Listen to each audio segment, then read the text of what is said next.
Kita mau update terkait dengan persidangan gugatan perbuatan melawan hukum di Pengadilan Negeri Jakarta Pusat oleh Habib Rizik Syihab dan kawan-kawan yang diajukan terhadap Pak Jokowi, Bang.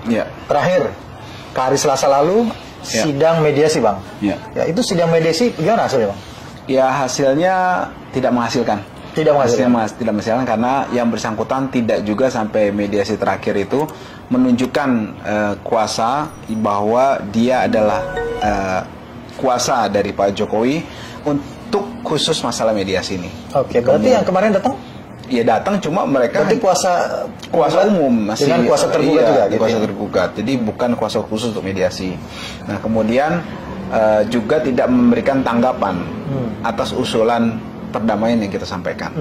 Itu yang sudah saya ulas di sebelumnya ya. Ya, jadi ada usulan yang sudah disampaikan oleh pihak penggugat. Nah, pada sidang kemarin pihak tergugat tidak memberikan tanggapan. Ya, tidak juga menunjukkan tadi Abang bilang surat kuasa istimewa begitu. Jadi khusus. Ada dua hal itu ya. Nah, memang artinya apa?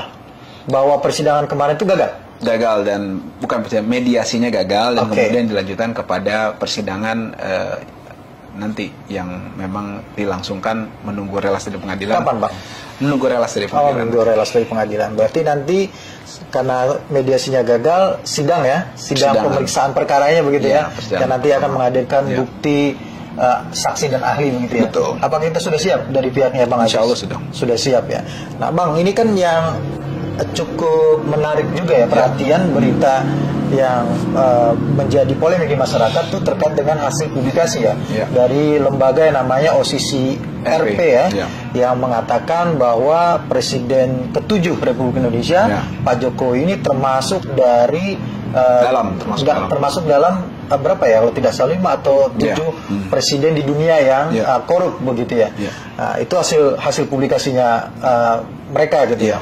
Nah, jadi pertanyaan adalah, ini kan satu sisi Habib Rizik Syihab dan kawan-kawan ini kan mengajukan gugatan terkait dengan dugaan rangkaian kebohongan begitu yang dilakukan oleh Pak Jokowi selama beliau menjadi calon gubernur, calon presiden begitu ya.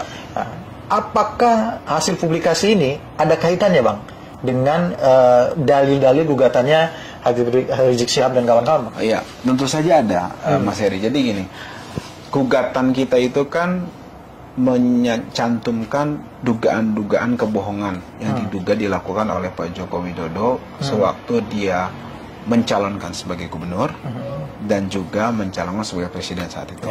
Nah, dalil-dalil yang kita sampaikan adalah dia itu menggunakan instrumen-instrumen kekuasaan, instrumen-instrumen dalam politik untuk melakukan dugaan kebohongan tersebut.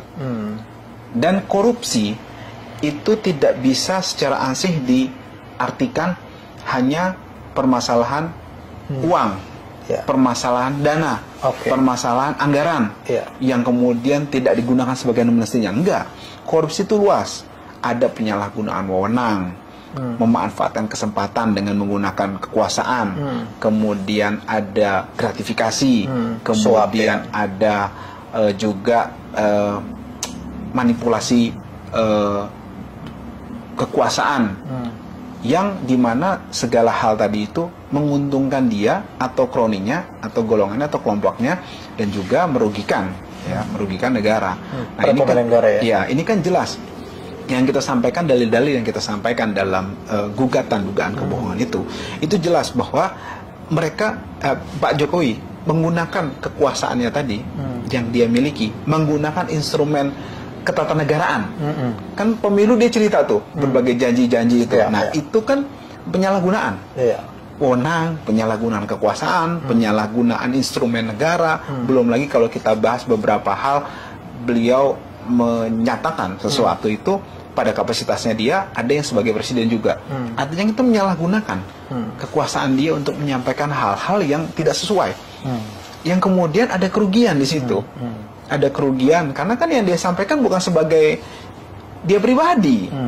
Dia menggunakan instrumen jabatan dia, menggunakan sistem ketatanegaraan lagi pemilu. Itu kan instrumen ketatanegaraan yang di wewenangnya itu diberikan kepada dia untuk melakukan dugaan kebohongan tadi.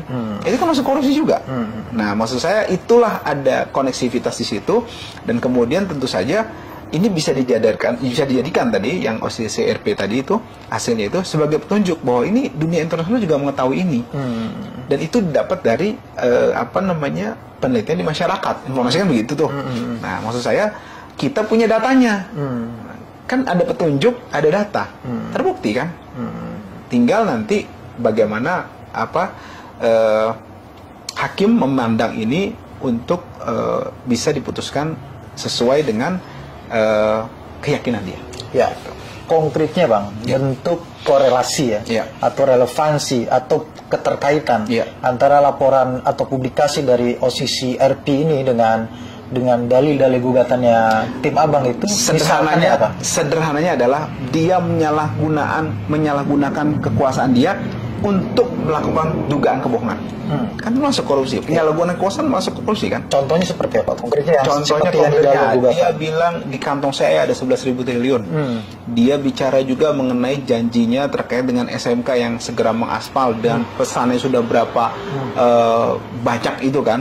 Nah, yang sampai detik ini entah siapa yang pesan, entah pesannya kemana, nggak tahu, gitu kan. Dan itu merupakan suatu hal yang disampaikan dia waktu itu dengan menggunakan instrumen ketatanegaraan. Waktu itu lagi kampanye, waktu itu posisi dia sebagai presiden. Kan itu namanya menyalahgunakan wewenang, menyalahgunakan instrumen negara, instrumen politik. Nah, ini menurut saya hal yang masuk kategori korupsi tadi. Termasuk juga hutang negara? Iya, tentu saja. Hutang negara itu kan muncul ketika dia menjadi presiden, yang kita bahas di gugatan ya, maksud saya. Nah, muncul kepada pada saat dia menjadi presiden. Iya, artinya kan kalau tidak salah dalam gugatan tim mengatakan bahwa Pak Jokowi berjanji ya tidak akan berutang, begitu ya? Iya, maksud saya adalah tadi yang dia sampaikan tadi ada korelasinya, ternyata dia berhutang. Kemudian tidak menggunakan APBN untuk proyek-proyek strategis, termasuk IKN. Ternyata habis itu dia menggunakan APBN. Nah, apapun dalihnya, tapi yang jelas dia ada unsur kebohongannya. Kemudian yang kedua, dia memanfaatkan wewenang dia sebagai presiden, kekuasaan dia di situ, kekuasaan sebagai presiden, dan kemudian ada uang rakyat, uang negara yang dirugikan di situ. Ada kerugian. Ada kerugian. Uang negara begitu ya. Itu yang menjadi poin penting ya. Poin penting dalam yang Abang pandang korelasinya antara korupsi yang dipublikasikan oleh OCCRP dengan dalil-dalilnya Abang ya, bahwa jadi ada bentuk kesewenangan, penyalahgunaan kewenangan yang menimbulkan kemudian kerugian itu ya. Ditambah juga kebohongan-kebohongan. Jadi saya katakan tadi bukan berarti korupsi itu, kan uangnya IKN nggak ke kantong saya, nggak begitu. Memandangnya korupsi itu kan artinya korupsi itu banyak menurut beberapa pengertian, ada soal kebusukan, soal hal-hal yang menyimpang, itu masuk korupsi juga. Tidak hanya terkait dengan menerima uang berapa 200. Tidak hanya gratifikasi lah, maksud saya. Triliun begitu ya. Iya, tidak hanya dipandang bahwa berarti ada gratifikasi. Jadi tidak memandang korupsi tidak bisa sesempit hanya memandang gratifikasi itu hanya salah satu unsur dari korupsi itu sendiri. Iya, kan dari pihaknya Pak Jokowi sudah merespon nih. Ya, katanya mana buktinya? Gitu kan? Bukti apa yang menunjukkan bahwa Pak Jokowi ini telah melakukan korupsi? Tidak ada kasusnya begitu ya, tidak ada proses pengadilan terkait dengan penegakan hukum terkait dengan korupsi itu. Justru tidak adanya proses penegakan hukum waktu dia menjadi presiden, padahal itu ada, kan begitu kan? Nah, itu menandakan juga korupsi. Kan dia menyalahgunakan kekuasaan dia untuk menyetop semua lembaga rasuah itu untuk memproses lembaga-lembaga korupsi, maksud saya, untuk memproses yang memang harusnya diproses karena ada penyimpangan. Misalnya menggunakan anggaran belanja negara atau APBN untuk proyek-proyek strategis IKN. Kan begitu kan? Menurut saya itu kan merugikan kepentingan negara yang memang padahal janjinya awalnya nggak ada. Ini harus diproses, apakah betul penggunaan ini sesuai peruntukannya, tidak ada yang lebih diprioritaskan daripada itu, kemudian penggunaannya seperti apa, pengawasan seperti apa, kan harus jelas. Nah, maksud saya kalau hanya mengandalkan kekuasaan dia sebagai presiden dengan menabrak ketentuan yang ada, apalagi dia sudah janji sebelumnya, kan harusnya lembaga anti korupsi memproses itu. Dengan tidak memproses, itu kan berarti ada penyalahgunaan kekuasaan. Apa mungkin ditekan sama presiden waktu itu, atau memang dia takut